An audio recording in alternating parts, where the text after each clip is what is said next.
Buenos días con todos. Reciban la más cordial bienvenida de parte de la institución y asimismo de mi persona. Les doy la bienvenida a este tema del día de hoy, que es emergencias obstétricas.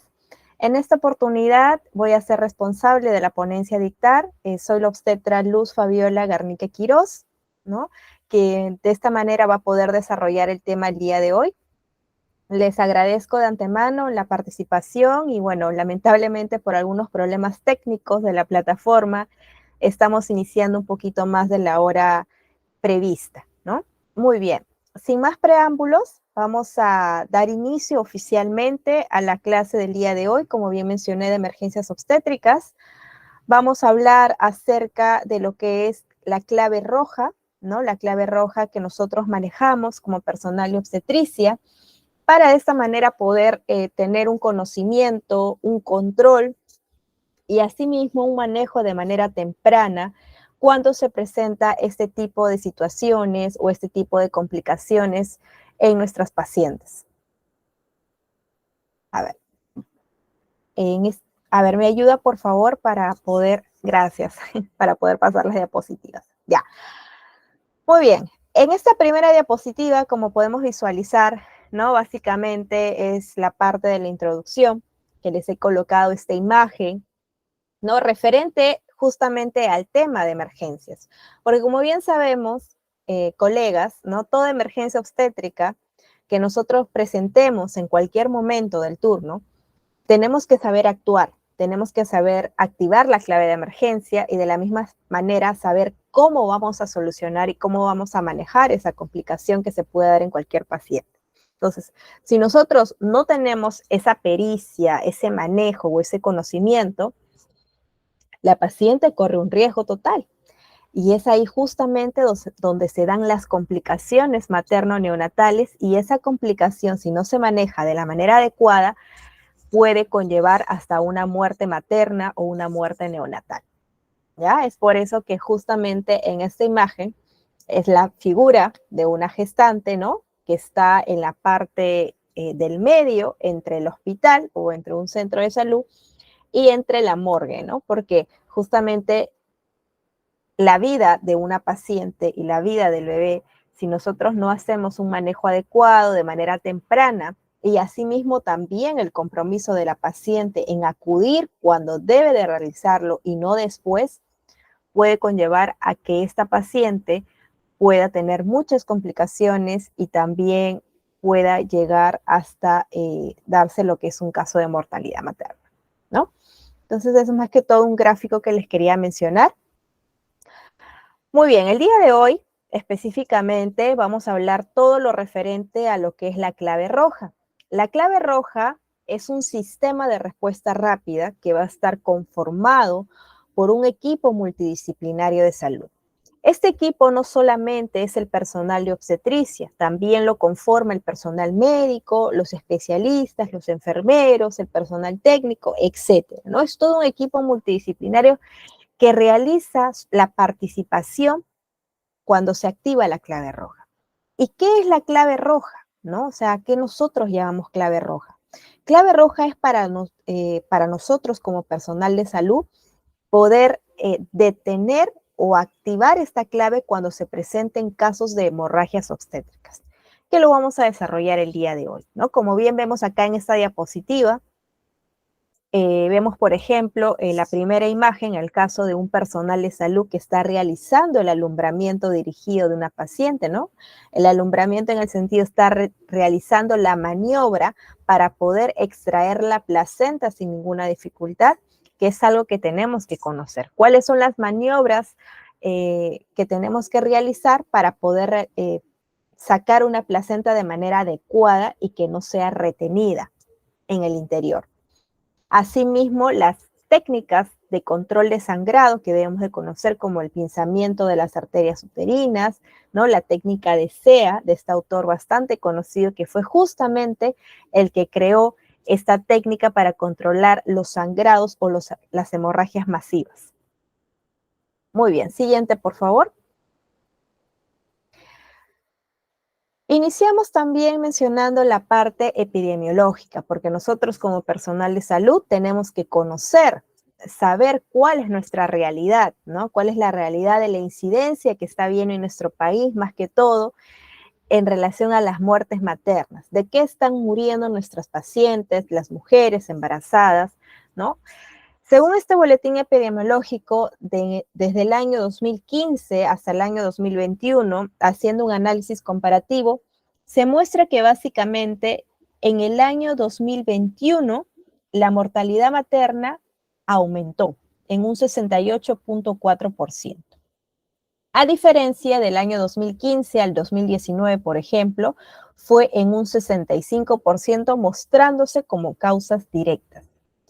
Y en la época de la pandemia, como bien recordamos que fue en el 2020, fue en un 56.1%, ¿no? ¿Y cuál fue la primera causa directa de mortalidad materna? La hemorragia obstétrica, justamente. Vean, y ustedes en este cuadro pueden visualizar que la hemorragia obstétrica se dio con una mayor incidencia o una mayor cifra en el año 2021, justo en el segundo semestre de este año, con un 29.4, ¿no? Y en el menor año, perdón, y la menor cantidad de casos que hubo de hemorragia obstétrica fue en el año 2021, que fue con 29 casos de hemorragia obstétrica. Perdón, 2020, 29 casos de hemorragia obstétrica, ¿ya? Entonces, luego de la hemorragia obstétrica, que prácticamente se considera como la primera causa directa de mortalidad materna, sigue en un segundo lugar lo que son los trastornos hipertensivos, los casos de sepsis, ¿no? Los casos de abortos y otras patologías más subsecuentes. Entonces, ¿qué quiero interpretar yo con este cuadro, con estos datos epidemiológicos? Que básicamente, a pesar de los años, si bien es cierto, hay años en donde se muestra una mayor incidencia de estas complicaciones obstétricas, como hay periodos que se muestra una menor incidencia, pero muy independiente sigue aún presentándose, ¿no? Y recordemos que las hemorragias obstétricas o los sangrados que se dan más que todo en el periodo del alumbramiento, en el posparto, ¿no? Se da con mayor incidencia también en la zona rural de nuestro país, ¿no? En la parte de la sierra. Como en la parte de la sierra, las mujeres tienden a salir embarazadas bastantes veces y tienen un número de hijos que la mayor parte son más de 3 a 4 hijos. Son mujeres que en realidad tienden a presentar bastante negatividad a poder acceder a un método de planificación familiar o acceder a un método de larga duración, ¿no? Si ustedes tal vez han tenido la oportunidad en algún momento o tal vez actualmente están trabajando en esas zonas en nuestro país, lo pueden comprobar, ¿no? Pueden confirmar, ¿no? En mi caso particularmente yo he trabajado en la zona de la Sierra de Huánuco específicamente, ¿no? Y bueno, y les comento eso por experiencia propia y personal, que las pacientes de esa zona son bastante reacias, bastante negativas, no todas, pero la mayor parte lo son, ¿no? Y no solamente la paciente, sino también la pareja y la familia, ¿no? En el cual en realidad tu función como personal de salud, muy aparte de tener el conocimiento para manejar la emergencia o para manejar el malestar que pueda tener la paciente en ese momento, es también sensibilizar al paciente, hacerle entender de alguna manera, no de la mejor manera obviamente, de que lo que está presentando o el riesgo que presenta puede llevar a una consecuencia fatal si es que no se actúa a tiempo, ¿no? Entonces, eso en realidad es un trabajo bastante constante, no solamente del personal de obstetricia, sino que ahí también interviene la parte del área de psicología, de promoción de la salud, ¿no? Entonces, en realidad es todo un equipo que tiene esa función de sensibilizar al paciente, de lamentablemente hacerle comprender de que el caso de esa paciente es un riesgo, ¿no? Porque ellos tienden a dar partos domiciliares en sus casas, ¿no? Son las famosas parteras a veces a las que acuden para que les tomen el pulso, ¿no? Y puedan decirles si ya van a entrar en trabajo de parto. Y si fuera así, dan a luz en su casa, ¿no? O se escapan pero muy pocas veces acuden a un establecimiento de salud, ¿no? O acuden cuando ya se dio todo, cuando ya está la complicación ahí, que el personal de salud tiene que actuar así lo más rápido posible para poder salvar la vida de esa paciente, ¿no? Entonces, eso les comento como experiencia personal, ¿no? Porque ahí generalmente se dan bastantes casos de hemorragias obstétricas, como los que son las otonías uterinas, los que son la retención de restos placentarios, ¿no? Por la gran incidencia que hay de partos domiciliarios, que muchas veces no saben las parteras este tipo de técnicas, ¿no? Cómo sacar una placenta o qué hacer si la paciente empieza a sangrar de manera inmediata, ¿no? Ahí recién es cuando avisan o se comunican con el personal de salud, ¿no? Cuando a veces ya es muy tarde. Y en la ciudad, bueno, lo que más se da con bastante incidencia son los trastornos hipertensivos, ¿no? Por ejemplo, acá en Lima, actualmente yo ya estoy trabajando acá en Lima, entonces veo con bastante incidencia más casos de lo que son trastornos hipertensivos que hemorragias obstétricas, ¿no? Porque las pacientes o la población de acá de la ciudad tal vez tiene una educación más firme, ¿no? Una costumbre más firme en ir a un establecimiento de salud, ir a un hospital, no son más responsables en esa parte, no son más conscientes, a diferencia de la parte rural, que es otra realidad. Muy bien, siguiente, por favor. Y bueno, en la parte de epidemiología, ¿no? Acá también este código de barras, en este gráfico de barras, perdón, nos muestra cómo ha ido desarrollándose la incidencia de mortalidad materna durante los diferentes años que han transcurrido hasta la actualidad. Siguiente. ¿Y qué más tenemos que saber nosotros como personal de salud, ¿no? En relación a la epidemiología, que es lo que estamos viendo en este momento. Que en el año de la pandemia, que fue en el 2020, la mortalidad materna tuvo una incidencia de un 47.1% en comparación al año 2019, ¿no? Que fue una cifra totalmente diferente. Y asimismo se presentaron 349 muertes maternas, en donde la principal causa fue la preeclampsia. La segunda fueron las hemorragias y la tercera fue por el COVID, ¿no? Recordemos que el COVID fue la primera causa de muerte indirecta, ¿no? En gestantes, ¿no? Que en este caso fue durante la pandemia en el año 2020. Según información del Ministerio de Salud, cabe agregar que en el año 2021 ocurrieron 493 muertes maternas debido ya sea a causas directas y a causas indirectas, en donde un 12% más de las ocurridas en el 2020, sin contar las muertes que ocurrieron de manera tardía, ¿no? No de manera temprana. Entonces, ¿qué podemos resumir aquí?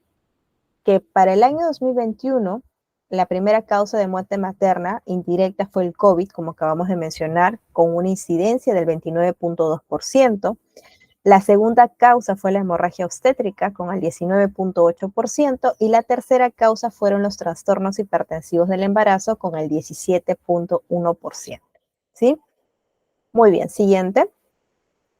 Y aquí también nos muestran una gráfica, ¿no? De la incidencia de la mortalidad materna a nivel nacional según a nivel departamental, ¿no? De los diferentes departamentos en el año 2022 al año 2023. Siguiente.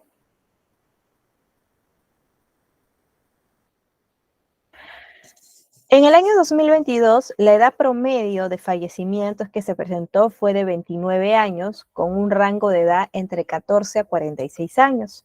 Y para el año 2023, la edad promedio mencionan que fue también de 29 años, con un rango de edad entre 15 a 47 años de edad. Siguiente.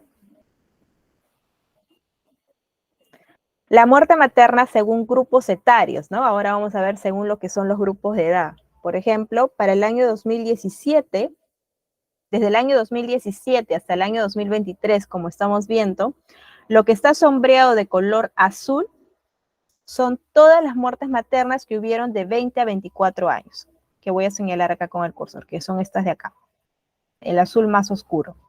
De 25 a 29 años se presentaron, por ejemplo, en el año 2020 fue de un 20.5%, y donde hubo una menor incidencia fue en el 2023 con un 18.7%. Siguiente. Según las características del fallecimiento durante el periodo 2020 a 2023, se menciona que en la etapa del puerperio presentó una mayor incidencia con el 62.8%, ¿no? Y asimismo también la mayor mortalidad materna fueron pacientes del Ministerio de Salud. Siguiente. Muy bien, entonces hemos culminado toda la parte de la epidemiología, ¿no? Más que todo para saber cómo ha sido la realidad durante el transcurso de estos años, hasta el año pasado, de cómo se ha ido desarrollando la incidencia de la mortalidad materna, ¿no? Sabemos que la primera causa es la hemorragia obstétrica, sería por los trastornos hipertensivos, y posteriormente los casos de sepsis o infecciones, ¿no? Y más aún de que ese tipo de casos generalmente se sigue dando en la parte rural de nuestro país con una incidencia bastante alta, ya que aún hay amenazas, ¿no? O debilidades que se presentan a nosotros como personal de salud en relación a la parte de la idiosincrasia de la paciente o de las personas que viven en esa zona que a veces tienen bastante negatividad en poder aceptar, ¿no? Un manejo, un tratamiento o en no querer ser referidas a otro establecimiento de salud, ¿no? Muy bien, entonces, la clave roja, ¿no? ¿Cuál es la definición de la clave roja? Este es un sistema de respuesta rápida frente a un peligro inminente, ¿no? Ya sea que puede ser por una disfunción orgánica o falla orgánica severa, que se da en la salud materno cuando se produce una hemorragia, ¿no? De manera profusa, de manera incontrolable, que puede conllevar a un shock hipovolémico, a partir ya sea de una patología que se pueda dar en el embarazo, en el parto o en el puerperio. Siguiente. Ese es el fluxograma que todos los establecimientos de salud de por sí tenemos, sean puestos de salud, centros, hospitales, todos los tenemos en el área de emergencia obstétrica, básicamente, ¿no? ¿Y qué nos muestra este fluxograma? Por ejemplo, en la clave roja, toda gestante o puérpera que acuda a un establecimiento de salud con un sangrado vaginal profuso, cada personal de salud que conforman este equipo multidisciplinario tiene una función a realizar. Por ejemplo, en el caso del obstetra, ¿no? ¿Cuál es la función del obstetra ante una clave roja?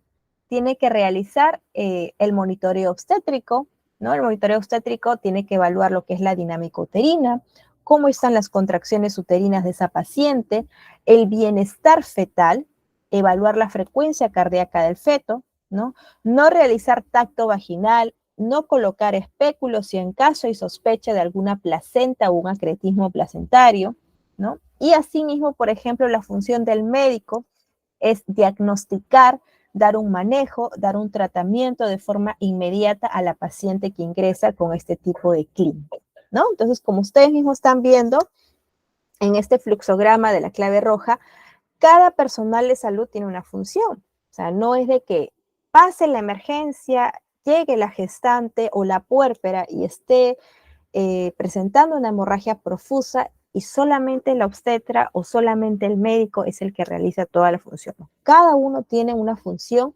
y está establecido según normativa. Siguiente. ¿Y a qué consideramos nosotros una hemorragia? Cuando decimos que es una hemorragia, que es un sangrado que no es normal, se considera una pérdida sanguínea que sea mayor a 500 mililitros dentro de las 24 horas después de un parto vaginal, ¿no? O sea, si yo tengo un parto, he dado un parto vaginal o una paciente que ha dado un parto normal y ha tenido una pérdida sanguínea más de 500 mililitros dentro de las 24 horas del parto, consideramos que es un cuadro de una hemorragia profusa. O también que se dé el caso de una cesárea y que haya tenido una pérdida sanguínea mayor a 1000 mililitros, o si esta paciente ha sido sometida a una cesárea más una esterectomía total y ha presentado una pérdida sanguínea mayor a 1500 mililitros, también se considera una hemorragia, ¿sí? Cualquiera de estos tres conceptos en base a la situación que presenta el paciente. Otra definición sería la caída del hematocrito, ¿no? La caída del hematocrito, por ejemplo, si es menor al 10%, o que sea 2.9 gramos en la hemoglobina menor, también consideramos que esta paciente está en un cuadro de shock. O todo sangrado vaginal que genere inestabilidad hemodinámica y necesidad de transfusión sanguínea. Y una última definición es que la pérdida de sangre sea mayor al 1% del peso corporal. ¿A qué nos referimos que genera inestabilidad hemodinámica? ¿No? Si bien es cierto, el primer concepto que nos menciona que si una paciente tiene un parto vaginal o es poscesariada, ¿no? O es poscesariada y ha sido sometida también a una histerectomía, nos dice la cantidad de sangrado que tiene que perder para nosotros poder definir que es una hemorragia obstétrica, ¿no? No siempre es el caso, no siempre se da esa situación, colegas. ¿A qué me refiero? Para ser más clara en la idea.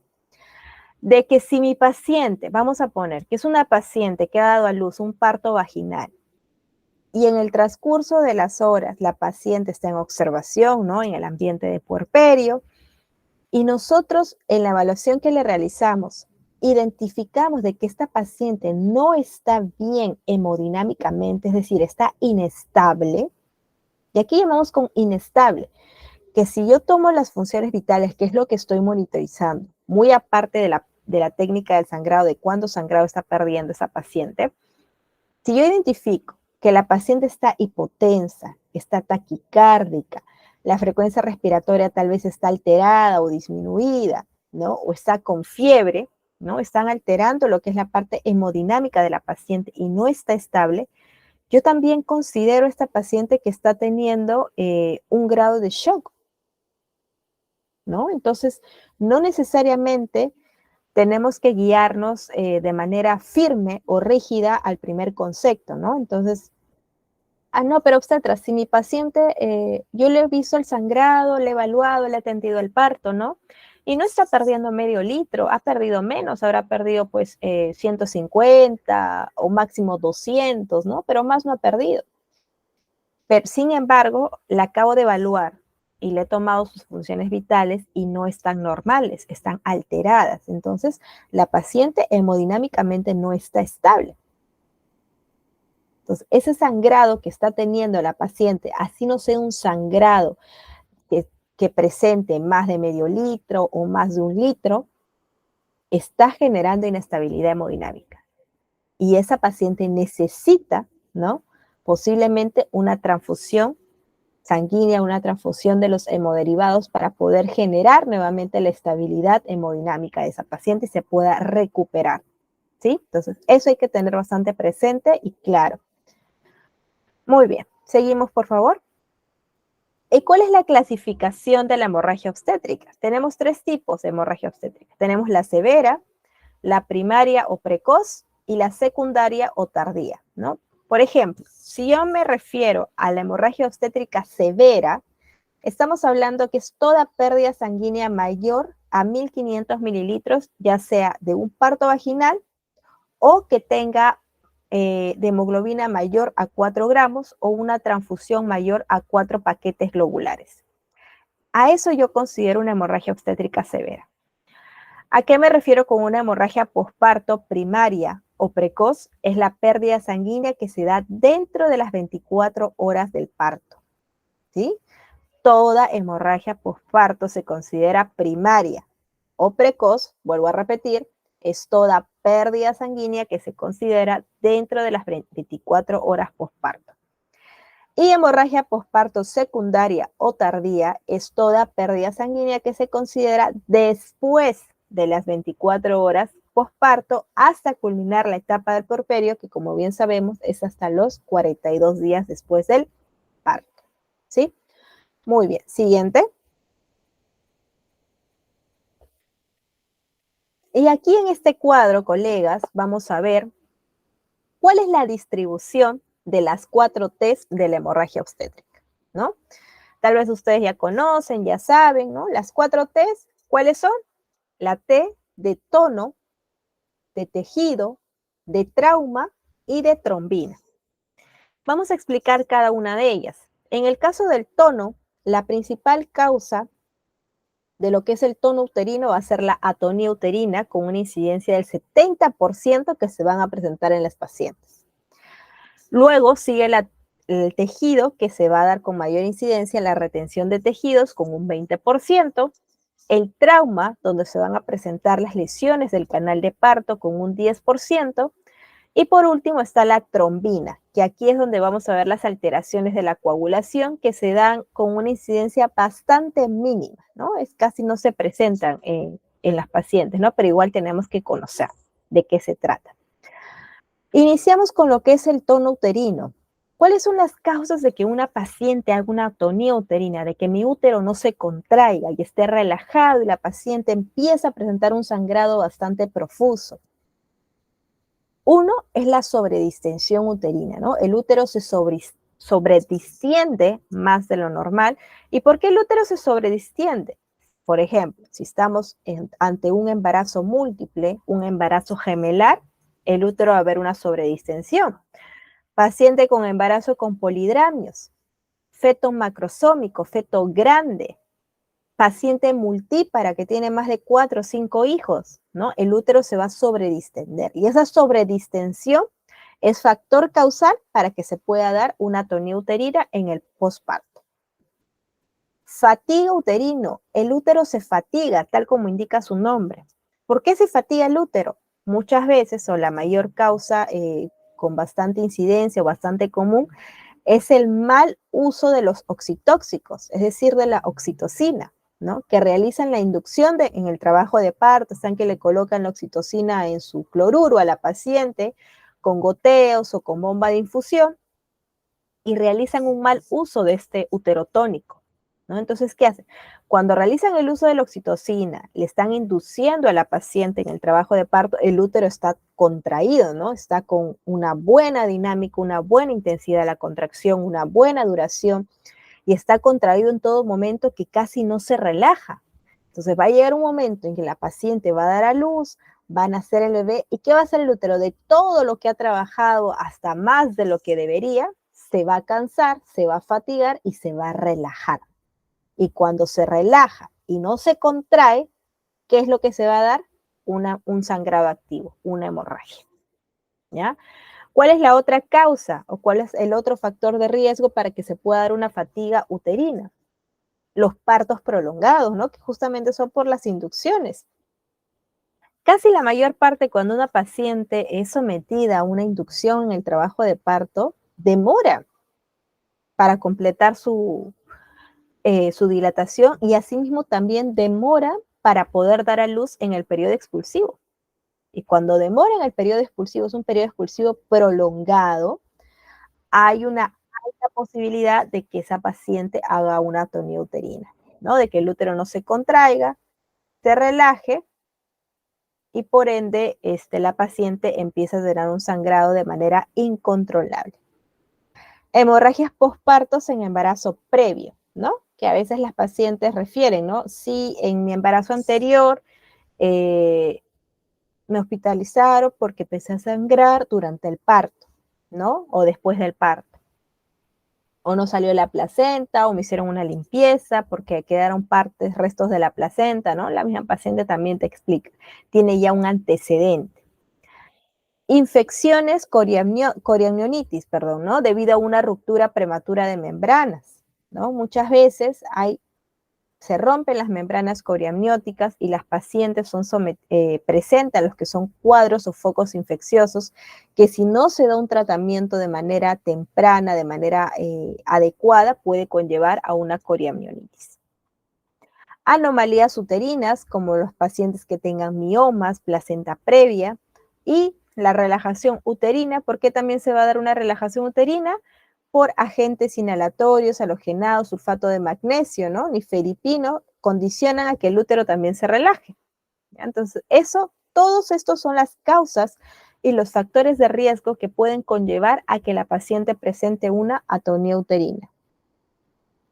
La segunda T me habla del tejido, que son la retención de tejidos, ¿no? Y aquí vamos a encontrar a las placentas retenidas, a lo que son la retención de membranas, de coágulos, a los acretismos placentarios o a las placentas insertadas de manera anormal, ¿no? Por ejemplo, en las retenciones placentarias o las retenciones de membranas, etcétera, se da un alumbramiento manual, ¿no? Porque, o sea, no di yo un alumbramiento dirigido. No le puse oxitocina, no le puse nada a mi paciente, el alumbramiento fue así a lo natural, de manera manual. Entonces, puede haber la posibilidad de que se pueda ver una retención de placenta o la retención de los anexos. Cirugía uterina previa, ¿no? Pacientes que tengan cesárea anterior y encima que esa paciente tenga placenta previa, es un riesgo total de que esa placenta posiblemente haya retención. El trauma, que es la tercera T, que se va a dar lo que es la lesión del canal de parto. Tenemos a los desgarros vaginales, desgarros perineales, desgarros cervicales, a la prolongación de la histerectomía, a la ruptura o dehiscencia uterina y a la inversión uterina, ¿no? Por ejemplo, en el caso de los desgarros vaginales, ¿en qué situación o en qué escenario se puede dar un desgarro? Que sea tal vez un bebé grande, que la paciente esté fatigada o haya agotamiento materno, ¿no? Hay pacientes que ya de por sí están tan agotadas que no han descansado a veces bien o ni siquiera han comido, no tienen fuerzas como para poder pujar, ¿no? Están agotadas. O el pujo que tienen no es suficiente como para que pueda salir el bebé. Entonces, ante ese tipo de situación, a veces se realiza un corte, ¿no? Para poder ayudar a que el bebé salga, si no, puede haber una complicación mayor. Entonces, hay un desgarro, hay una lesión. Los partos precipitados. Perdón, los partos precipitados, ¿no? Que los pacientes en menos de 3 horas dan a luz al bebé. Que obviamente si es un parto precipitado, un parto más rápido del número de horas de que tenga que pasar, ¿no? Va a haber un desgarro, ya sea un desgarro cervical, un desgarro perineal, ¿no? Por la fuerza tan bruta que tiene, ¿no? El bebé de salir de manera tan rápida que se puede dar en ese tipo de situaciones, ¿no? En el caso de las trombinas o las alteraciones de la coagulación, son todo lo que son problemas de coagulación, ¿no? Como el CID, por ejemplo, que es la coagulación intravascular diseminada, que justamente entra en este grupo de las 4 Ts. Los casos de pacientes que tengan enfermedad de von Willebrand, ¿no? Pacientes que tengan hemofilia de tipo A, ¿no? Pacientes que tengan problemas con la tromboplastina, que son adquiridas durante el embarazo, son pacientes que pueden estar susceptibles a presentar ese tipo de hemorragia que es la trombina o problemas de la coagulación. Siguiente. ¿Cuál es el manejo actual del shock hipovolémico hemorrágico obstétrico? Que nosotros tenemos que conocer y tenemos que aplicar en la práctica clínica que tenemos con nuestros pacientes. Número 1, diagnosticar si es un shock hemorrágico obstétrico. ¿Y cómo voy a diagnosticar obstetra? ¿Cómo voy a saber? Por las funciones vitales. Es bastante sencilla la respuesta, ¿no? Si yo veo que mi paciente la monitorizo, la presión arterial empieza a caer, porque sí, casi lo último que cae es la presión arterial, ojo, porque a veces yo tomo la presión arterial a mi paciente y está normal. Está en 160, está en 170 o en 90-60, ¿no? Que es la más común. Pero toma la frecuencia cardíaca, a ver si va a estar normal también. La frecuencia cardíaca es la primera en desestabilizarse, en alterarse. Toda paciente que está en un cuadro de shock hemorrágico, un shock hipovolémico, lo primero que se altera es la frecuencia cardíaca. Recuerda que en una paciente obstétrica, ya sea gestante o sea puérpera, una frecuencia cardíaca de 90 a más no está normal. No es normal. ¿Ya? Entonces, si mi frecuencia cardíaca está alterada, la presión arterial ya empieza a descompensarse y asimismo la frecuencia respiratoria, ¿no? Lo normal es que tenga 18, 20 de frecuencia respiratoria, que tenga 30 respiraciones por minuto, la paciente no está bien. Que esté letárgica, confundida, soporosa, ¿no? Está hemodinámicamente inestable esa paciente. ¿Yo qué puedo deducir? Que la paciente está en un shock hemorrágico, muy independiente de cuál sea la causa. Y eso es lo que ustedes tienen que averiguar, tienen que identificar cuál es la causa de ese shock. Si es por una atonía, si es por una retención placentaria, si es por un desgarro o una retención de tejidos, etcétera. Es ustedes los que tienen que poder identificar por qué esa paciente está entrando en un cuadro de shock hemorrágico, por qué esa paciente se está descompensando hemodinámicamente, y yo tengo que identificar cuál es la causa, porque si yo no sé cuál es la causa de que esa paciente esté sangrando de manera profusa, no voy a poder hacer mucho. Al contrario, la paciente puede complicarse y si no haces nada, puede llegar hasta fallecer. ¿Ya? Entonces, eso, justamente estas capacitaciones, estos temas que en realidad, por más de que sean temas que ya se han dado anteriormente en otras fechas, ¿no? O en otros lugares, aún se siguen presentando estas falencias entre el personal de salud, ¿no? Y justamente la pregunta es ¿por qué? ¿Por qué se siguen presentando estas falencias, estos pequeños errores o estos pasos que omitimos cuando se presentan este tipo de situaciones complicadas en el servicio de emergencia? Ya sea en un puesto, en un centro, en un hospital, etcétera, donde ustedes trabajen, ¿no? O de manera particular, tal vez. ¿Cuál es el segundo manejo a seguir en el caso de shock hipovolémico? Activar la clave roja. Activar la clave roja, colegas. No se hagan los superhéroes. Ya a veces uno dice, no, pero yo sé, yo lo puedo manejar, no necesito ayuda, no necesito a nadie, yo solito puedo. No, tienen que activar y pedir ayuda para que todo el equipo multidisciplinario que tiene una función designada ante este tipo de situaciones acuda de forma inmediata al lugar donde está el paciente. ¿Ya? Número 3, asignar funciones, asignar roles a cada personal, a la enfermera, a la técnica, al médico, al obstetriz, al camillero, al piloto, al circulante, etc. Todo el equipo que participe ahí, cada uno tiene que tener un rol, designar una función. Aplicar el ABCDEF de la reanimación. Ahora vamos a ver qué significa el ABCD de la reanimación. ¿A qué me refiero con esto? Y número 5, definir las condiciones para el manejo y el cuidado definitivo, ¿no? Yo tengo que definir con el médico, ¿no? Que es el que da la indicación respectiva, cuál va a ser el manejo de esa paciente. ¿Qué es lo que yo voy a hacer? O sea, muy aparte de estabilizarla, de que la paciente se recupere, aunque sea algo, ¿no?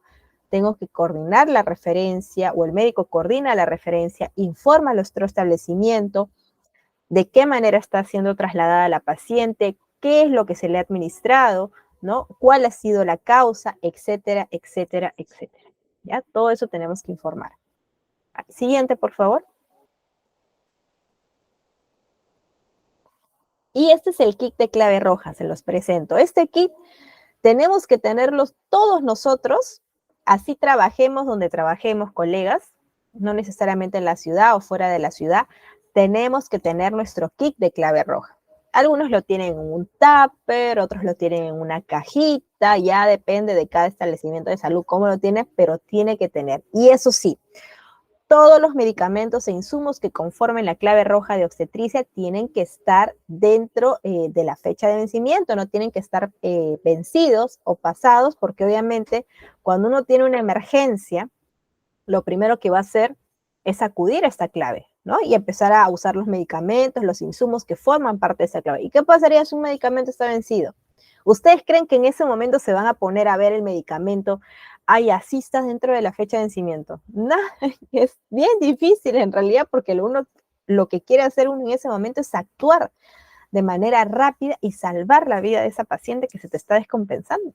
¿Ya? Por eso cuando tengan el tiempo, siempre estar actualizando al menos cada semana y reportándose entre ustedes mismos, entre colegas, cómo están dejando los insumos, si tal vez hay algún medicamento que ya se vaya a vencer o hay que implementarlo nuevamente, tal vez no hay, etcétera, ¿ya?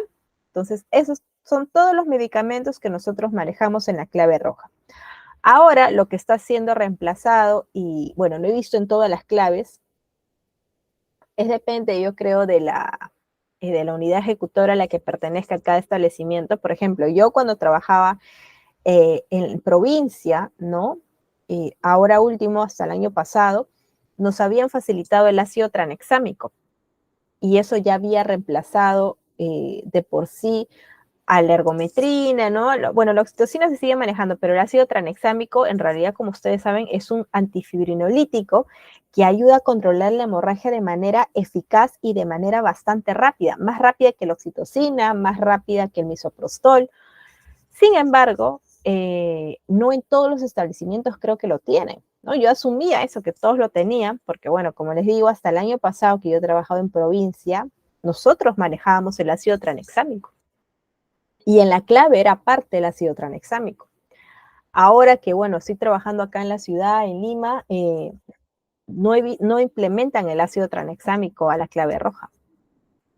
O sea, sí hay los otros medicamentos, pero no hay el ácido tranexámico. O es tal vez distribuido, pero de manera bastante limitada, ¿no? O sea, por eso yo creo que depende del presupuesto de cada unidad ejecutora, tal vez, ¿no? Cada uno lo maneja de forma diferente. Muy bien, siguiente. Dentro del kit de clave roja, este kit, ¿dónde tiene que estar? Obstetra, ¿dónde yo tengo que poner mi kit de clave roja en mi establecimiento de salud? Tiene que estar en el área de emergencia, sí o sí. En tu tópico de emergencia tiene que estar tu clave roja, tu clave azul, tu clave amarilla. ¿Ya? ¿En qué otra área tiene que estar? En centro obstétrico. En centro obstétrico, en sala de dilatación, en sala de partos, en sala de observación de puerperio inmediato. Obstetra, pero yo no trabajo en un hospital, yo trabajo en un centro de salud o trabajo en un puesto de salud, tal vez, ¿dónde tengo que colocar la clave roja? Si trabajo en un puesto de salud, en tu tópico de emergencia. En tu tópico de emergencia que esté tu clave roja. Si trabajo en un centro de salud, tiene que estar en tu tópico de emergencia, tiene que estar también en la sala de partos, ¿ya? Porque la emergencia nunca sabes dónde puede suscitar. ¿Qué pasaría si en tópico de emergencia la paciente se te descompensa, se choca y tu clave roja está en sala de parto o en sala de dilatación? Vas a ir hasta sala de parto hasta que vengas, lo traigas. En cuestión de segundos la paciente se te complica mucho más. ¿Ya? Entonces tienes que tenerlo a disponibilidad para ahí nomás actuar y no estar tal vez desperdiciando los minutos en ir a otro ambiente o a otra parte para poder traer los medicamentos que necesitas para esa emergencia obstétrica. Siguiente. Y ese es el fluxograma también que les quería mostrar, que justamente este fluxograma está dentro de la guía clínica, ¿no? Del Ministerio de Salud del año 2006, que nos maneja el manejo, ¿no? Que nos brinda, perdón, el manejo de las diferentes emergencias obstétricas que se presentan según nivel de capacidad resolutiva, ¿no? Que ustedes lo pueden revisar ahí, ¿no? Ahí te indica en esa guía, ¿no? Paciente con una hemorragia que acude por presentar tal sintomatología, ¿no? Paciente que ingresa por presión alta, etcétera, etcétera. Y ahí te indica el fluxograma de acuerdo al establecimiento de salud, al nivel en que trabajes, qué es lo que tienes que hacer y a dónde tienes que derivar. Siguiente. Muy bien. ¿Y qué es el shock hipovolémico? Ya hemos definido qué es la clave roja, ¿no? Que es un sistema de respuesta rápida, ¿no? Frente a un caso de una disfunción orgánica o falla múltiple, donde tiene que estar conformado por un equipo multidisciplinario para poder dar un manejo respectivo y que esto se puede presentar en las etapas del parto, posparto o puerperio. ¿Y qué es el shock hipovolémico? El shock hipovolémico es toda condición médica o quirúrgica, ¿no? En la que va a haber una rápida pérdida de fluidos y esta rápida pérdida de fluidos que se va a dar va a resultar o se va a dar una falla orgánica múltiple debido a una perfusión inadecuada, ¿ya? Ese es el concepto de shock hipovolémico. Siguiente. El shock hipovolémico también va a presentar una hemorragia mayor a 1000 cc y también alguno de los siguientes signos o síntomas que se van a dar a continuación. Por ejemplo, paciente con el sensorio agitado, paciente deprimida, confusa, letárgica, esa paciente no es de que sea una paciente problemática o de que sea una paciente conflictiva, ¿no? Porque muchas veces confundimos, ¿no? La paciente ha dado a luz, ¿no? Ya nació su bebé y le quieren colocar la vía o la quieren examinar, la quieren evaluar y no se deja. No se deja, se pone a pelear, se quiere parar de la camilla, empieza a gritar, ¿no? Y uno piensa, ay, la paciente qué problemática, ¿no? No colabora, ¿no? Entonces, no, necesariamente no es eso. No es de que sea problemática o no es de que no esté colaborando con la atención que le quieras brindar, sino de que esa paciente está confundida, su sensorio no está totalmente lúcida. ¿Ya? ¿Y debido a qué? A que posiblemente tu paciente esté en un grado de shock, que tenga un cuadro de hipotensión, ¿no? Que la presión arterial no esté dentro de los valores normales, que esté menor la sistólica de 90 milímetros de mercurio. Está hipotensa esa paciente, está taquicárdica, su frecuencia cardíaca está de 90 a más por minuto. Y asimismo que presente una disminución de la perfusión. Si hay una disminución de la perfusión, la paciente va a estar pálida, va a estar fría, ¿no? El llenado capilar que lo vemos en la uña de los dedos va a ser menor a 2 segundos, ¿no? Ahí dice menor a 1 segundo todavía, y va a haber oliguria, la paciente no va a orinar, que va a ser menor a 0.5 centímetros por kilogramo por hora, la paciente no va a orinar, ya está habiendo daño renal. Entonces ahí sí o sí tienes que saber actuar, saber qué cosa tienes que hacer. Y el índice de shock, ¿no? El índice de shock nosotros podemos calcular con el índice de shock en qué grado de shock está mi paciente. Está en grado 1, en grado 2, en grado 3, en grado 4, ¿no? Y de acuerdo a eso es saber las características de cada grado, de cada tipo de shock. ¿Y cómo se calcula el índice de shock? Es la frecuencia cardíaca entre la presión arterial sistólica, que tiene que ser mayor o igual a 1. Siguiente. Y aquí justo vemos el cuadro o la tabla que es el diagnóstico del shock hipovolémico de acuerdo a los estadios. Hay estadio 1, estadio 2, estadio 3 y estadio 4, que se diferencian en cada color. Por ejemplo, en el estadio 1 es de color verde, el estadio 2 y 3 es de color amarillo y el estadio 4 es de color rojo. ¿Qué características nosotros tenemos que saber identificar en esta tabla? Por ejemplo, tenemos que ver cómo está el sensorio de la paciente, cómo está la perfusión del paciente, la frecuencia cardíaca, la presión arterial, y de acuerdo a eso vamos a saber en qué grado de shock está y si requiere alguna transfusión de hemoderivados. Y asimismo también saber cuánto es la pérdida sanguínea que está teniendo esta paciente, de acuerdo a los factores que acabo de mencionar. Por ejemplo, ¿no? Si es una paciente que su sensorio está agitada, está pálida, está fría, presenta una sudoración excesiva, la frecuencia cardíaca está en 110, 120, ¿no? Esta paciente estaría en un estadio de shock grado 3, que querría decir de que ha tenido una pérdida sanguínea de 1,5 litros hasta 2 litros de sangre. ¿Y cuánto es su pérdida de volumen? Entre el 26 y 35%. Otro ejemplo, ¿no? Paciente que está presentando una frecuencia cardíaca de 70 por minuto, una presión arterial de 160, ¿no? Está su sensorio normal, está lúcida. Entonces, esta paciente, de acuerdo a las características que acabo de mencionar, estaría en un grado de shock de estadio 1, ¿no? Del color verde. ¿Necesitaría transfusión sanguínea? No necesitaría transfusión sanguínea. Sin embargo, si yo estoy en un grado 4, que vendría a ser de color rojo, ¿no? Paciente presenta una frecuencia cardíaca de 140, 150 por minuto, está hipotensa, ¿no? La presión arterial, la sistólica está menor de 90 y su sensorio está inconsciente, entonces estamos ante un estadio de grado 4 de shock.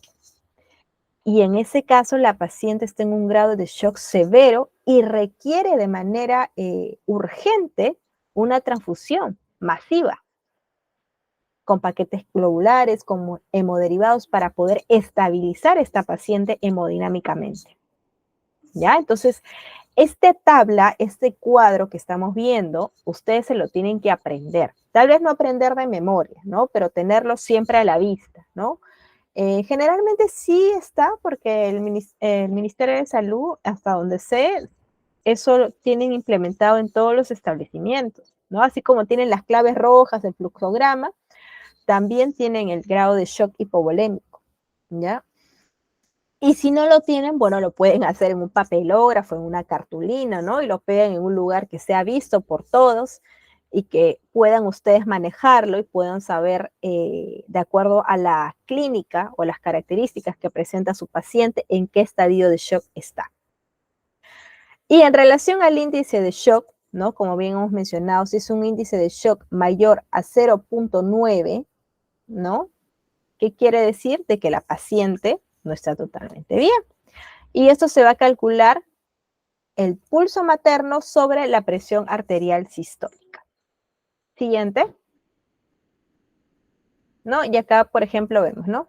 Si el índice de shock de la paciente es mayor a 0.9, es decir, mi paciente, yo le he calculado, ¿no? Allá, tiene 120 de frecuencia cardíaca y su presión arterial sistólica está en 80, ¿no? Hago el cálculo y me sale mayor a 0.9 el resultado, me salía sea 1, 1.5, 1.6, no sé. Entonces mi paciente está en un shock hemorrágico. No está bien. ¿Ya? De esa manera también podemos calcularlo mediante el índice de shock. ¿Ya? ¿Qué necesito solamente? Saber cuánto es la presión arterial sistólica y saber cuánto es la frecuencia cardíaca en mi paciente. Sé esos datos y tranquilamente puedo calcular el índice de shock. Siguiente. Entonces, de acuerdo a la activación de la clave roja, como bien hemos mencionado, ¿dónde está la clave roja? En el hospital, ¿no? En el hospital, en el centro de salud, en el puesto de salud, de acuerdo a los ambientes que le corresponden, ¿no? En emergencia, sala de dilatación, sala de partos, etc. ¿Cómo? ¿Cuál es el sistema de activación? Tengo que informar, ¿no? Llamar, pedir ayuda. Hay establecimientos, es de acuerdo a la implementación de cada establecimiento, ¿no? Hay establecimientos que tienen un timbre, ¿no? Tocan el timbre y ya todos saben, todos el equipo saben que tienen que acudir porque es una clave roja, o una clave azul, o una clave amarilla, ¿no? Entonces, otros tienen tal vez, no sé, una alarma, ¿no? O un pito, ¿no? Entonces ya depende de cada establecimiento cómo lo manejan, cómo informan al personal o al equipo multidisciplinario en que todos tienen que acudir en ese momento al lugar donde está la paciente y que hay una clave roja presente, ¿no?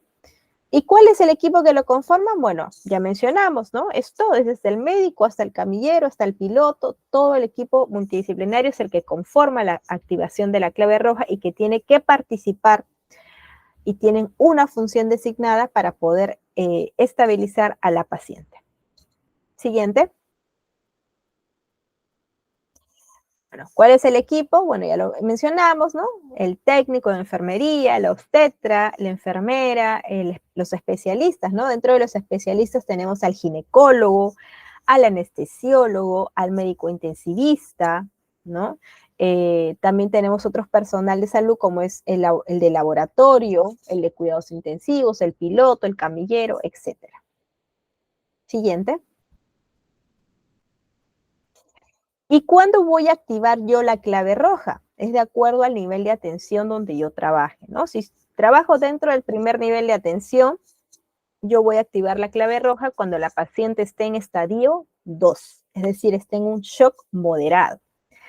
Y si trabajo en el segundo, en el tercer nivel, que es un hospital o un instituto especializado, voy a activar la clave roja en el estadio 3 o que la paciente presente un cuadro de shock severo. Ahí voy a activar mi clave. Ahora, dentro del estadio 2, que está el shock moderado, ¿qué características va a presentar la paciente? Número 1, que presenta un sangrado agudo o una sospecha de una hemorragia mayor a 1000 cc, a 1000 centímetros cúbicos.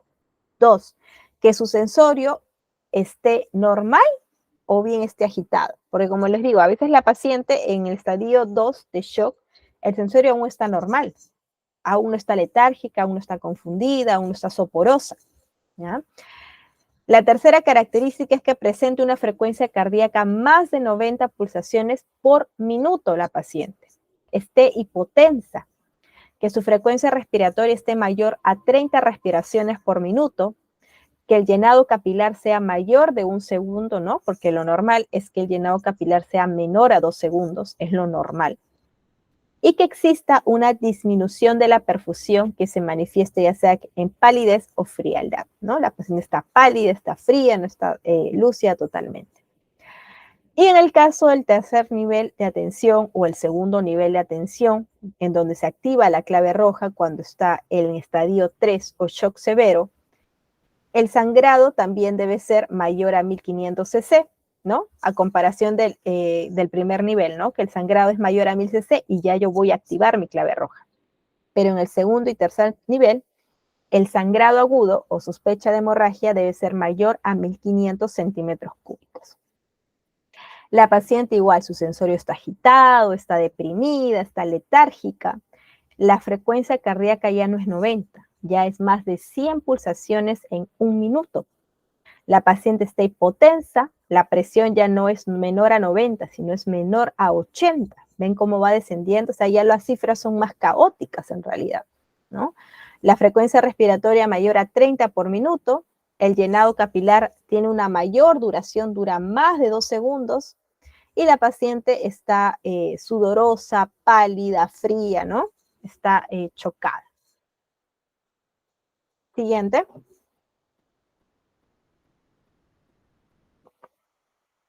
Dentro de la organización del equipo que va a conformar para activar esta clave obstétrica, va a haber un personal de salud que va a estar al lado de la cabeza de la paciente, un segundo personal de salud va a estar al lado de los brazos de la paciente y el coordinador o el que va a dar todas las indicaciones en esa situación va a ser el médico que va a estar ubicado a nivel del útero. Siguiente. ¿Sí? ¿Y qué función va a ser el que va a estar a la cabeza de la paciente? Va a chequear vías aéreas, va a administrar oxígeno, va a realizar el monitoreo de las funciones vitales, va a vigilar el estado de conciencia de la paciente, ¿no? Le va a estar conversando, hablando para vigilar cómo está su estado de conciencia y va a tomar tiempo de los sucesos. ¿A qué me refiero con esto? Que es el que va a estar escribiendo todos los sucesos, todos los procedimientos, medicamentos, indicaciones que está sucediendo en este momento durante la atención de la paciente. ¿Qué va a realizar el personal de salud que va a estar al lado de los brazos de la paciente? Va a tomar funciones vitales, pulso, presión arterial, va a hacer la canalización de las vías periféricas, ¿no? 2 vías hay que colocar de grueso calibre, va a realizar las tomas de las muestras de laboratorio que indique el médico que esté de turno, va a reponer las pérdidas con bolos de solución endovenosa y va a aplicar medicamentos bajo la indicación médica, ¿no? Ya sea oxitocina, misoprostol, ergometrina, según indicaciones del coordinador. Ahora, en el útero, ¿qué es lo que va a realizar el coordinador, que es el que va a dirigir toda la emergencia obstétrica? Va a pedir ayudantes, ¿no? Ya que solo básicamente no lo va a poder manejar. Van a ser 2 ayudantes en la parte de la cabeza, 3 a 4 ayudantes en la zona de la pelvis y de los brazos de la paciente. Se va a realizar lo que es el masaje bimanual. Se va a pensar en las 4 T's, ¿no? Una vez que yo realizo el masaje bimanual, que estoy colocando las vías a las pacientes, le estoy monitorizando las funciones vitales, yo tengo que estar ya buscando, ¿no? Identificando, evaluando cuál de las 4 T's de la hemorragia obstétrica está presentando a la paciente, que es eso obviamente que está originando el sangrado activo. Y pensar en una posible cirugía, ¿no? Si en caso no hay un control del sangrado en ese momento. Siguiente. Dentro de la asignación de funciones, ¿no? Tenemos al médico ginecobstétrico ginecobstetra, perdón, o el especialista, ¿no? Que va a estar a nivel del abdomen o de la pelvis, el coordinador, que es el personal de obstetricia, asimismo también el anestesiólogo, el médico intensivista, la enfermera, etcétera. Cada uno va a tener una función. Siguiente. El anterior. Comunicación en crisis, ¿no? ¿A qué nos referimos con comunicación en crisis? La anterior, por favor. La comunicación en crisis, obviamente todos en ese momento lo único que quieren es que la paciente se salve, ¿no? Que la paciente se recupere, se estabilice, ¿no? Y que no pase lo peor. Todo el mundo, ¿no? Sea la profesión que tenga. Entonces, muchas veces cuando estamos en ese momento de estrés, de adrenalina, ¿no? En querer manejar la emergencia obstétrica, podemos confundirnos como personal de salud en dar el medicamento o la forma como lo vamos a administrar, ¿no?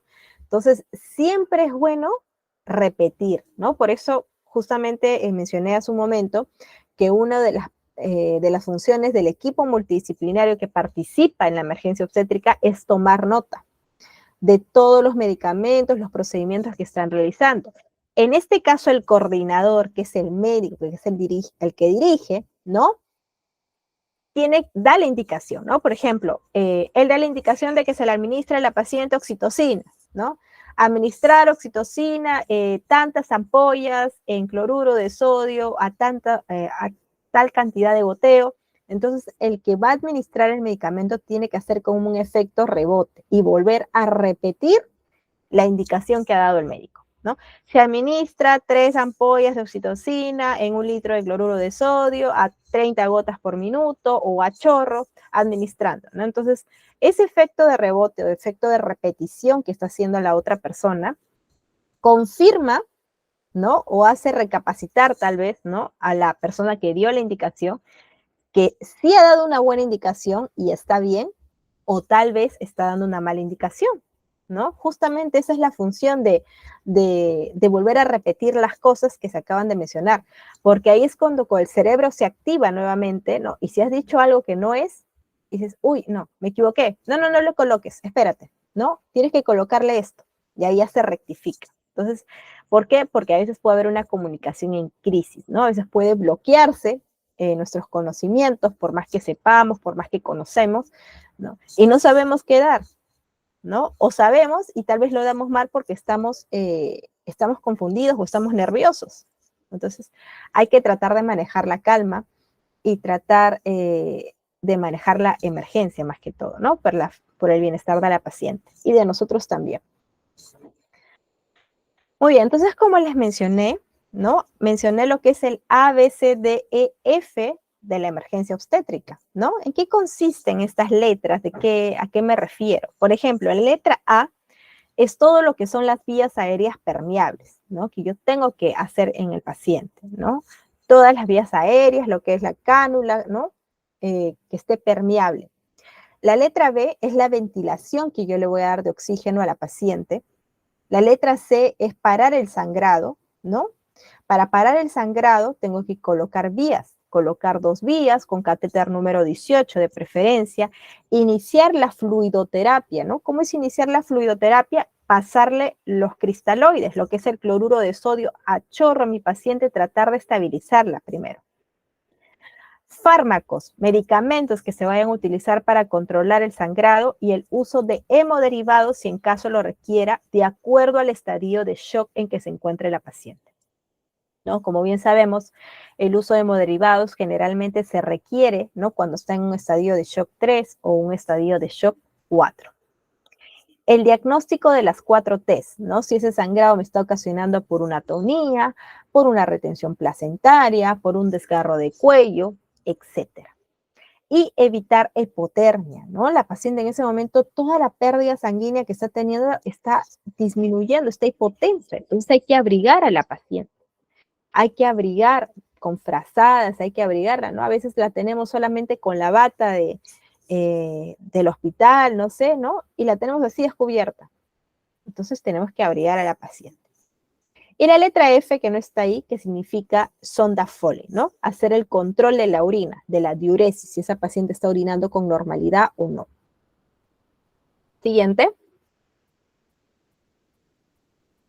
Dentro de la vía aérea permeable, ¿no? Lo que es la letra B, por ejemplo, de la ventilación adecuada, de ventilar bien a la paciente, se puede realizar de 3 tipos de forma. Uno, puede ser con máscara con bolsa de reservorio, administrar a 10 litros por minuto. 2, puede ser con máscara de Venturi, de 3 a 5 litros por minuto. Y 3, por cánula binasal, de 2 a 4 litros por minuto. En los establecimientos de salud, generalmente lo que más tienen es la cánula binasal. Casi no hay máscaras con bolsa de reservorio, máscaras de Venturi. O sea, sí hay en algunos lugares, pero se da con mayor incidencia la cánula binasal, ¿no? Eso lo puedes encontrar mejor en puesto, en un centro de salud, ¿no? Etcétera. Siguiente. Bueno, eso ya lo hemos visto. Siguiente, por favor. Ya. Acá son las técnicas para poder controlar el sangrado en esta imagen, ¿no? Por ejemplo, en esta parte de acá, ¿no? Por ejemplo, vemos lo que es el tratamiento o el uso de medicamentos como es la oxitocina, la ergometrina, el misoprostol, ¿no? Que son esas tabletas que yo voy a colocar a la paciente vía rectal, ¿no? Para poder controlar el sangrado. Vemos lo que es la técnica de Bakri o la técnica del balón, ¿no? Que colocamos como un balón que nosotros mismos lo armamos para poder controlar el sangrado también, ¿no? Recordemos que este balón de Bakri lo armamos con un preservativo, con un guante, con una sonda Foley, ¿no? Y con la ayuda de una jeringa, justamente es para hacer como una especie de tamponada, ¿no? Y evitar que la paciente siga sangrando. Luego podemos visualizar cómo es la técnica de la presión a nivel de la aorta, ¿no? La presión a nivel de la aorta que está para el lado izquierdo de la parte de la zona umbilical, eso también es una técnica del control del sangrado y que juntamente tenemos que ir a la par con la arteria femoral, porque cuando nosotros hacemos esta compresión con puño a nivel de esa zona, tenemos que con nuestra otra mano calcular la arteria femoral que se encuentra a nivel de la entrepierna y ver de que ya no haya pulso. Si no hay pulso es porque estamos haciendo una buena compresión y se puede detener el sangrado activo que está presentando esta paciente. Vemos el traje TAN, ¿no? El traje TAN o el traje anti-shock, ¿no? Como vemos aquí, el traje anti-shock justamente ha sido creado con la finalidad, ¿no? De que está distribuido por diferentes segmentos, ¿no? Por diferentes números, en donde la finalidad de este traje anti-shock que está conformado es un traje no neumático, que justamente toda la presión que ejerce este traje va a nivel del útero, a nivel del abdomen, que es ahí donde va a contraer y donde va a realizar el control del sangrado del paciente y lo va a estabilizar. Y las otras imágenes justamente son debido a una cirugía, ¿no? Las histerectomías que muchas veces se hacen cuando ya no se puede controlar el sangrado, ¿no? De una paciente para poder salvarle la vida. Siguiente.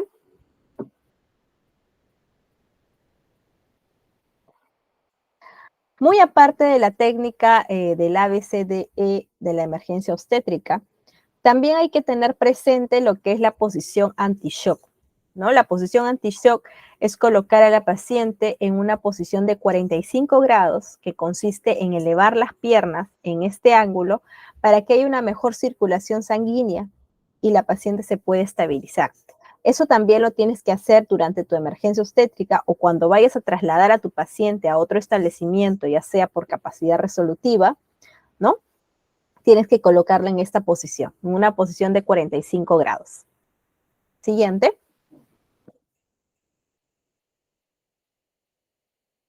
Asimismo, también lo que son los accesos venosos, ¿no? Los accesos venosos o los catéter que yo voy a colocar a la paciente tienen que ser de preferencia catéteres endovenosos números 18 porque hay un mayor acceso de los medicamentos, de los cristaloides que yo le administro a mi paciente. Si yo pongo un catéter pequeño, no va a haber un buen acceso. Entonces se va a obstruir y en vez de ayudar, al contrario, va a hacer que la paciente no se reponga fácilmente. Siguiente. ¿ya? Y aquí da una explicación un poco más detallada, ¿no? En lo que son los accesos venosos. Para elección son los catéter 14-16, ¿ven? Que pasa mayor accesibilidad de 315 por minuto, ¿no? Y en relación a los catéteres más pequeños no se recomiendan porque no tiene un buen flujo para la administración de los medicamentos. Siguiente.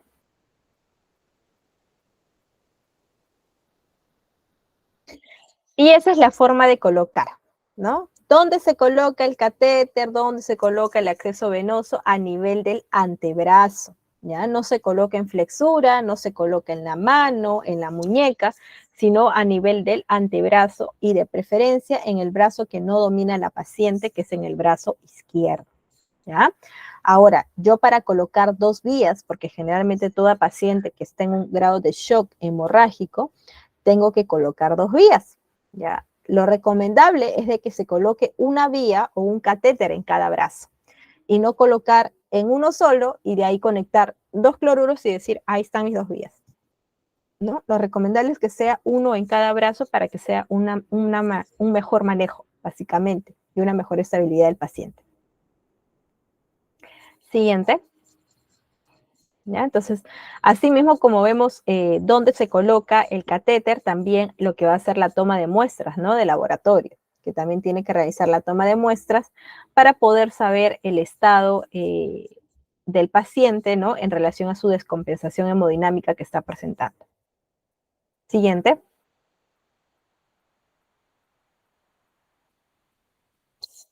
Dentro del ABCDE de la hemorragia obstétrica, colegas, está lo que es el control de daños. Dentro del control de daños, ¿cómo vamos a estabilizar al paciente? Mediante la administración de cristaloides calientes o con solución salina o lactato de Ringer. Y asimismo se le va a hacer la reposición en bolos o de los retos, 500 mililitros en cada reto, y en cada reto que se le administra al paciente tengo que evaluar la respuesta a cómo está evolucionando. Me explico. Por ejemplo, yo puedo pasar hasta 4 retos de 500 mililitros al paciente para poder estabilizarlo hemodinámicamente. En cada reto que yo le paso al paciente, tengo que evaluar las funciones vitales, presión, pulso, respiración. Si el paciente se estabiliza, ya no le paso más retos. Si no se estabiliza y sigue hemodinámicamente inestable, paso un segundo reto de 500 milímetros más. Como máximo puedo pasar hasta 4 retos. Y los cristaloides, que en este caso es el cloruro de sodio, tienen que estar calientes o precalentados en baño María a una temperatura de 39 grados centígrados, que es lo que se recomienda.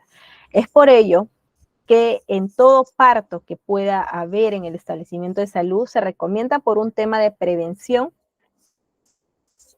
que con ayuda del personal técnico, ¿no? Pueda ir calentando lo que es el cloruro en baño María, ¿no? Por si acaso, ¿no? Por si acaso. Tal vez en tu parto, en el alumbramiento se queda la placenta o hace atonía tu paciente. En ese momento no te vas a poner a calentar el cloruro. ¿Y por qué se calienta el cloruro? Porque tu paciente está hipotensa, está pálida. Y encima de lo que está hipotensa, está pálida, está fría la piel de la paciente, le vas a pasar cristaloides fríos, más hipotensa va a estar. ¿Ya? Por eso se recomienda que sean precalentados, ¿no? A esa temperatura que acabo de mencionar. Siguiente. Y dentro de la evaluación de respuesta a la infusión del volumen de los cristaloides de 500 mililitros, tenemos una respuesta rápida, podemos tener una respuesta transitoria o simplemente no tener respuesta, ¿no? Por ejemplo, si hablamos de una respuesta rápida, la paciente va a retornar a lo normal con facilidad, ¿no? Va a ser un shock compensado o un shock leve que ha tenido una pérdida sanguínea aproximadamente de entre 500 a 1500 mililitros. No va a ser necesario que se le realice la transfusión sanguínea, ¿no? Y puede haber lo que son sangre tipo compatible con pruebas cruzadas. Sí se le puede recomendar eso, pruebas cruzadas. Si es una respuesta transitoria, va a haber una hipotensión recurrente, es decir, que la presión arterial va a ser menor a 90 milímetros de mercurio, su sensorio del paciente va a estar comprometido, el pulso va a estar débil y taquicárdico, ¿no? Lo que estaríamos considerando un shock moderado. y hay la posibilidad de que sí se le administre paquete globular. Cuando no hay respuesta de la paciente, los valores permanecen anormales, ¿no? O no se consiguen metas en ningún momento, tiene un shock severo, ya que tiene una pérdida más de 2 litros esa paciente, y ahí también se considera el hecho de pasar 4 hemoderivados, paquete frío congelado, ¿no? Y todo lo que requiere la paciente para poder estabilizarla. Siguiente.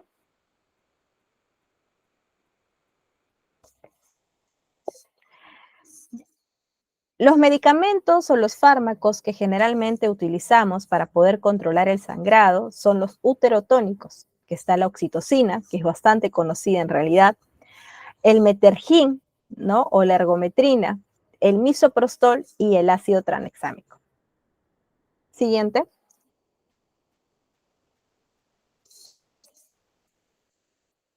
¿Y cuáles son las recomendaciones en relación al tratamiento de la hemorragia posparto? ¿No? ¿Qué es lo que tenemos que hacer? Masaje uterino externo, que tiene que ser de forma continua, de manera permanente, durante el manejo integral y hasta que el sangrado haya cedido. Hacer este masaje uterino bimanual durante al menos 20 minutos o hasta que haya cedido el sangrado cuando el masaje uterino externo no ha sido eficaz. Colocar oxitocina, metergin o ergometrina y asimismo misoprostol por vía sublingual siempre y cuando la paciente esté consciente, si no, caso contrario, colocarlo por vía rectal. Siguiente.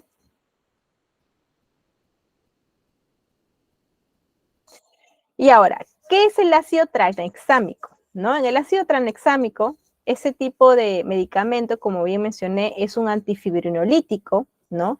Que justamente el uso que tiene es para tratar las hemorragias posparto. Si en caso la administración de este uterotónico no ha sido efectivo, ¿no? O complementa básicamente a la sutura de un traumatismo del canal del parto o del útero, ¿no? Si en caso no es efectivo al momento de su administración.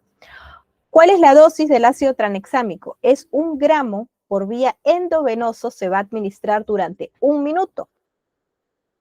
Y se puede repetir a los 30 minutos y tiene que ser administrado dentro de las primeras 3 horas, ¿ya? No después, sino dentro de las primeras 3 horas. Siguiente.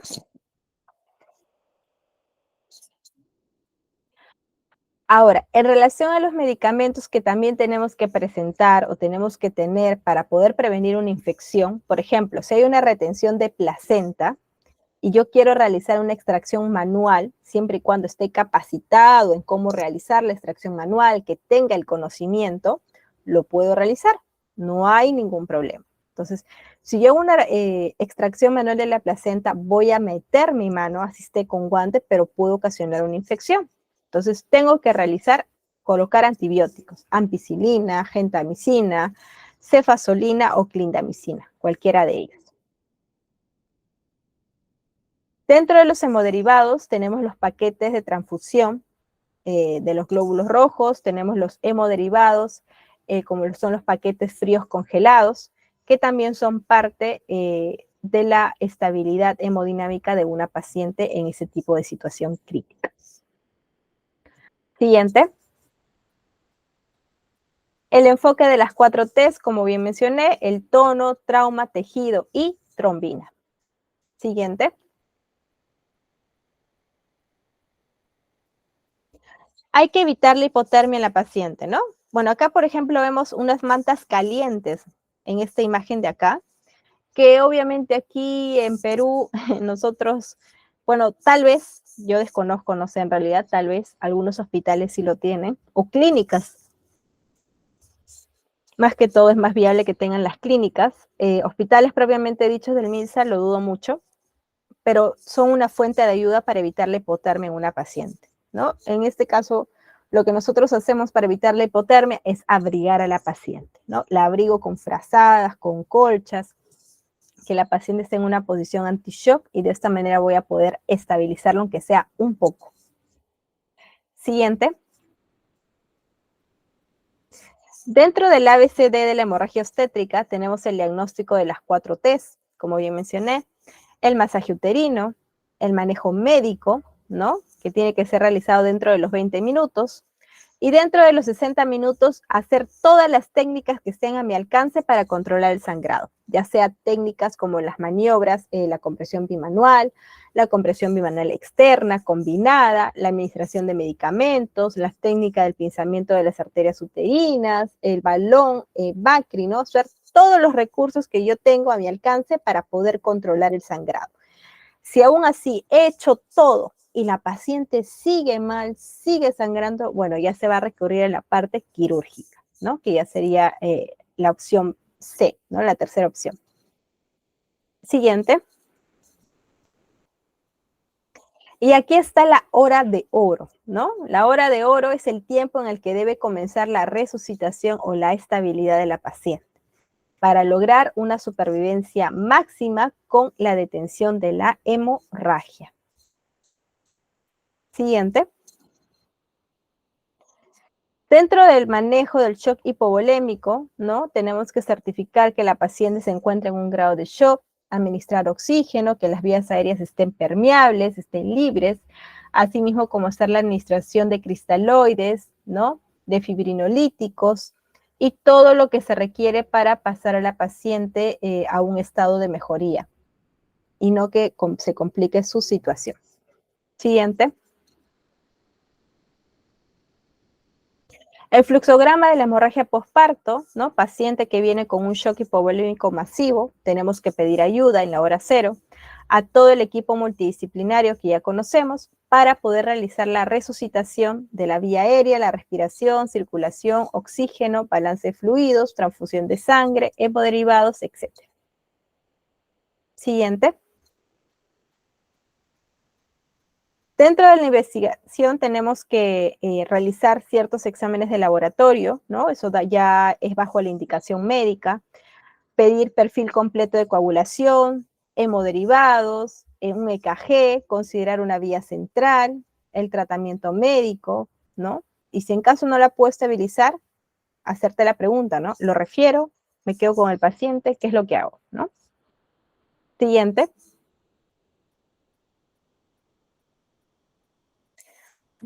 Verificar el escenario del paciente, si el útero está contraído, si existe alguna posibilidad de coagulopatía, que es la cuarta T, ¿no? Problemas con la trombina. ¿Cómo está el útero? Si está contraído, si está relajado, ¿no? Considerar tal vez una cirugía, si en caso no puedo estabilizarlo con todos los recursos que tengo a la mano. Y hay la posibilidad de que esta paciente pueda ingresar a UCI también. Siguiente.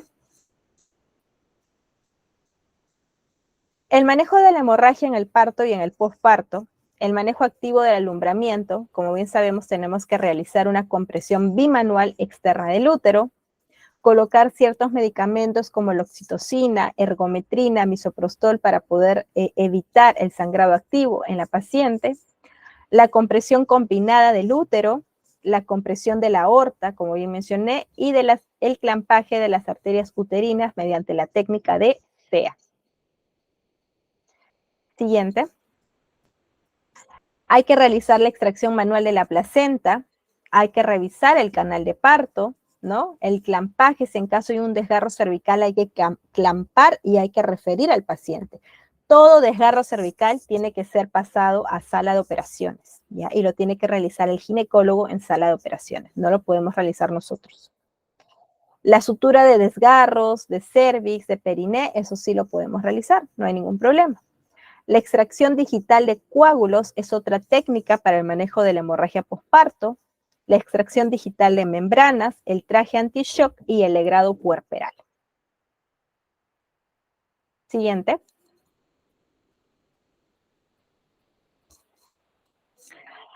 ¿Qué es lo que no debemos olvidar?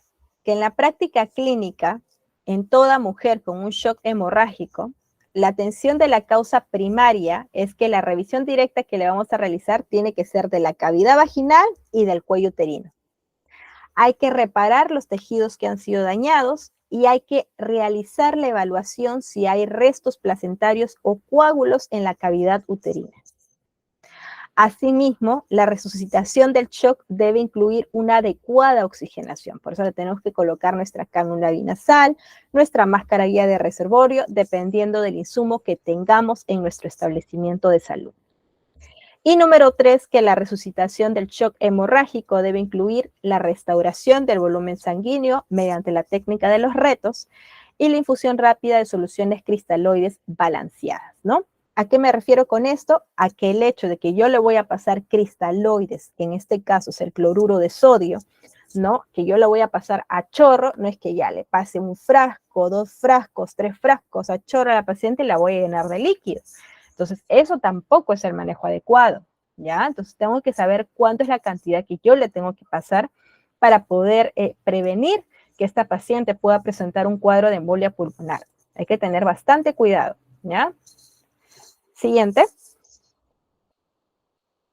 Y aquí vemos un cuadro, bueno, no un cuadro, sino un flujo que justo les he realizado para que ustedes puedan realizar el ABCDE de la hemorragia obstétrica en el primer nivel de atención, que es desde el primer nivel 1.1 hasta el primer nivel 1.4.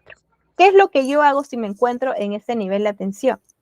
Primero, tiene que haber un coordinador, un asistente, un circulante, ¿no? Y cada uno tiene que tener su función asignada, de acuerdo al rol. En el caso de la letra A, como ya mencionamos, las vías aéreas tienen que estar permeables. La letra B tienen que garantizar una ventilación de oxígeno adecuada que tiene que ser de 95% a más.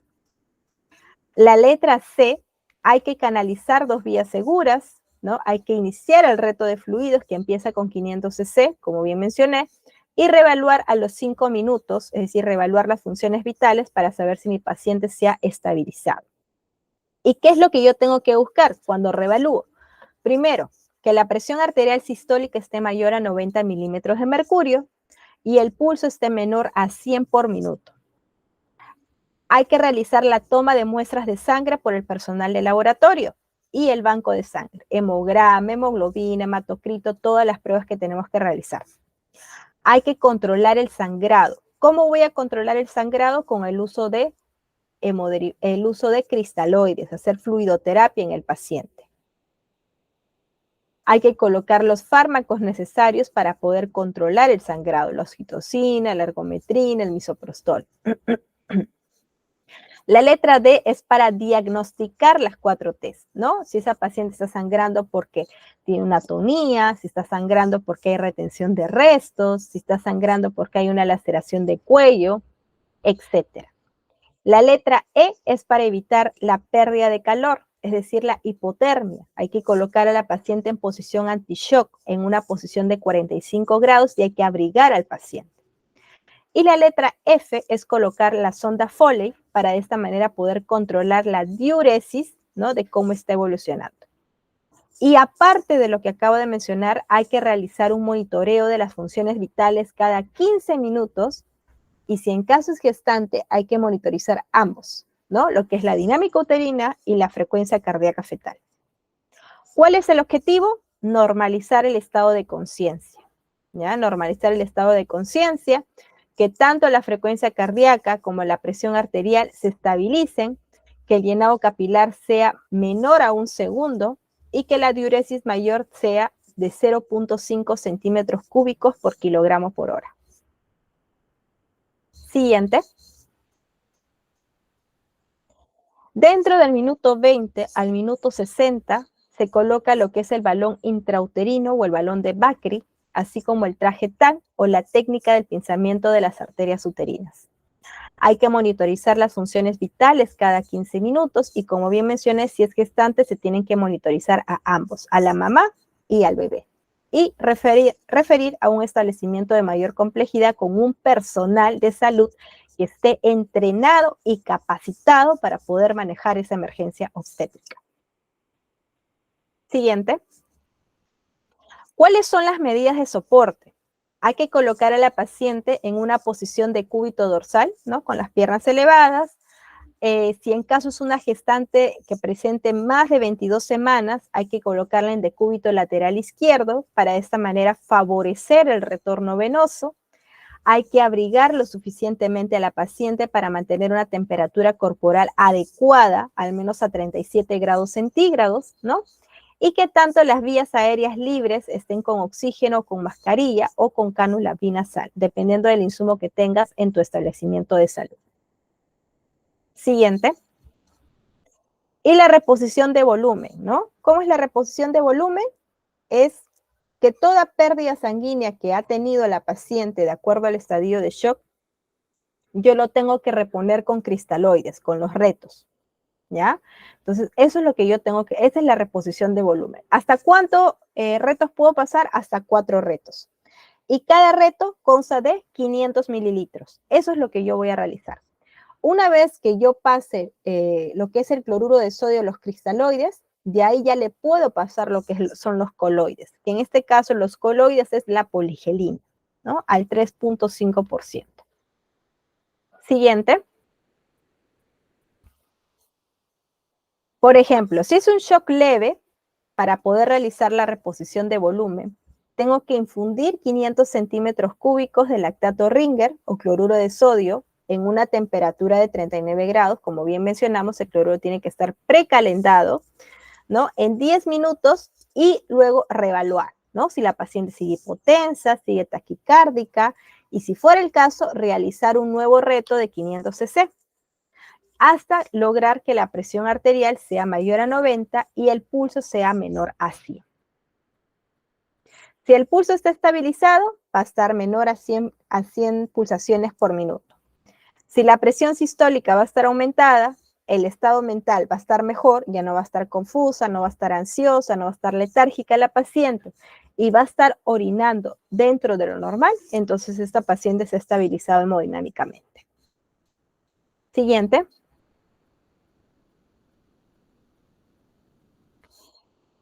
Dentro del esquema B, en la reposición de volumen, lo que hemos visto es el esquema A.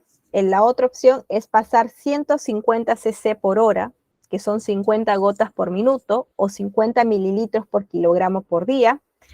Continuar con el manejo de la causa hemorrágica, ¿no? De lo que es el shock.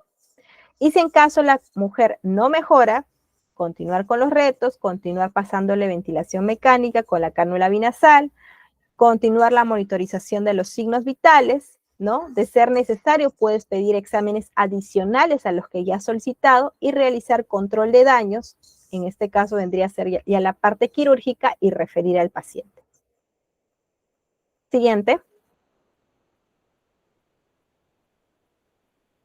Sería bueno también realizar lo que es una lista de chequeo, ¿no? En nuestro tiempo libre, se puede decir, cuando no tengamos la emergencia, verificar que tengamos todos los materiales e insumos en ese momento y asimismo hacer como unos pasos a seguir de la hemorragia obstétrica para no confundirnos y saber que estamos cumpliendo con toda la relación o con todo el protocolo cuando se presentan este tipo de situaciones.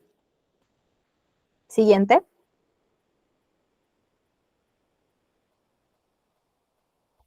Y si son casos de shock severo, ¿no? Hay que transfundir al paciente. ¿Cuándo es un shock severo? Cuando es un estadio 4, por ejemplo. Hay que transfundir 6 unidades de paquete globular, unidades de plasma fresco congelado y asimismo de plaquetas.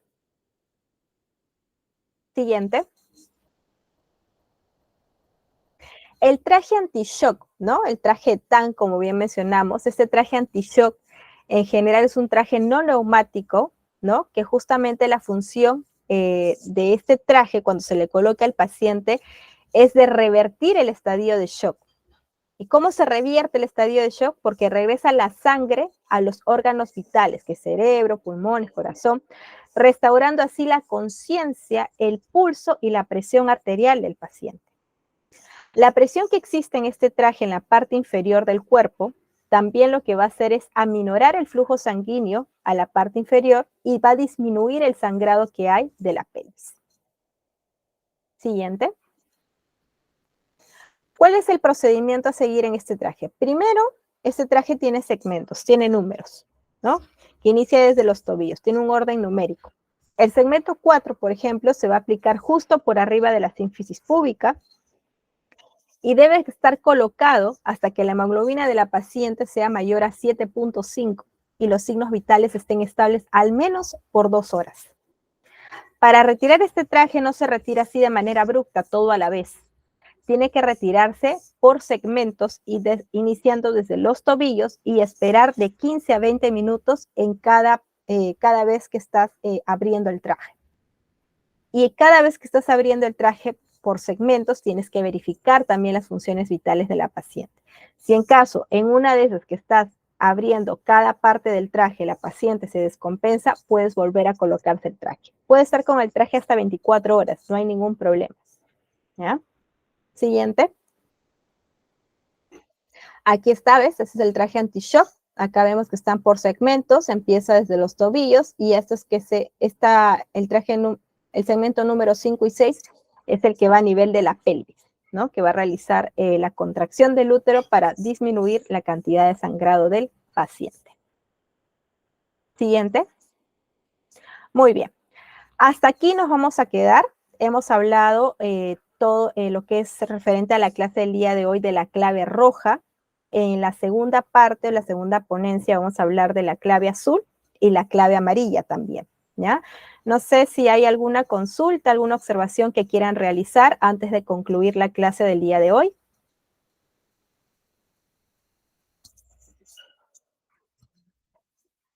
Ya, muy bien. Entonces, como no hay consultas, vamos a dar por concluido. No sé si hay alguna observación o todo está bien para de esta manera ya dar por finalizada la clase del día de hoy, que es en relación a la clave roja. Muchísimas gracias por su atención y bueno, nos vemos el día viernes, el día 26, para continuar con la segunda parte. Que tengan buenas tardes.